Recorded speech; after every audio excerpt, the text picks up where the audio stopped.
महात्मा गांधी जी, लाला लजपत राय, जवाहरलाल नेहरू, नेताजी सुभाष चंद्र बोस, भगत सिंह, चंद्रशेखर आजाद, झांसी रानी लक्ष्मीबाई, ಕಿತ್ತೂರು ರಾಣಿ ಚೆನ್ನಮ್ಮ, ಸಂಗೊಳ್ಳಿ ರಾಯಣ್ಣ ಮುಂತಾದ ಸ್ವಾತಂತ್ರ್ಯ ಸೇನಾನಿಗಳು, ಸಾವಿರಾರು ದೇಶ ಪ್ರೇಮಿಗಳು ತಮ್ಮ ಪ್ರಾಣ ಬಲಿ ಕೊಟ್ಟಿದ್ದಾರೆ. ಇಂತಹ ಮಹಾನ್ ವ್ಯಕ್ತಿಗಳ ತ್ಯಾಗ ಬಲಿದಾನದಿಂದ ನಮಗೆ ಸ್ವಾತಂತ್ರ್ಯ ಲಭಿಸಿದೆ. ಈ ದಿನವು ನಮ್ಮೆಲ್ಲರಲ್ಲಿ ದೇಶಭಕ್ತಿ, ದೇಶ ಪ್ರೇಮ, ಐಕ್ಯತೆಯನ್ನು ಮೂಡಿಸುವ ದಿನವಾಗಿದೆ.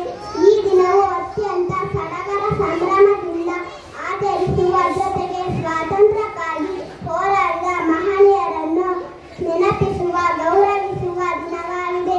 ಬೇರೆ ಬೇರೆ ಭಾಷೆ, ಜಾತಿ, ಧರ್ಮಗಳಿಂದ ಕೂಡಿದ್ದರೂ ನಾವೆಲ್ಲರೂ ಒಂದೇ, ನಾವೆಲ್ಲರೂ ಭಾರತೀಯರು ಎಂಬ ದೇಶಭಕ್ತಿಯನ್ನು ಬೆಳೆಸಿಕೊಂಡು ಸ್ವಾತಂತ್ರ್ಯಕ್ಕಾಗಿ ತಮ್ಮ ಪ್ರಾಣ ತ್ಯಾಗ ಮಾಡಿದ ಎಲ್ಲ ಮಹನೀಯರನ್ನು ಸ್ಮರಿಸಿಕೊಂಡು ಒಂದು ಗಟ್ಟಿಯಾದ ದೇಶವನ್ನು ಕಟ್ಟುವ ಸಂಕಲ್ಪ ಮಾಡೋಣ ಎಂದು ಹೇಳುತ್ತಾ ಮತ್ತೊಮ್ಮೆ ತಮ್ಮೆಲ್ಲರಿಗೂ ಸ್ವಾತಂತ್ರ್ಯ ದಿನದ ಶುಭಾಶಯಗಳು.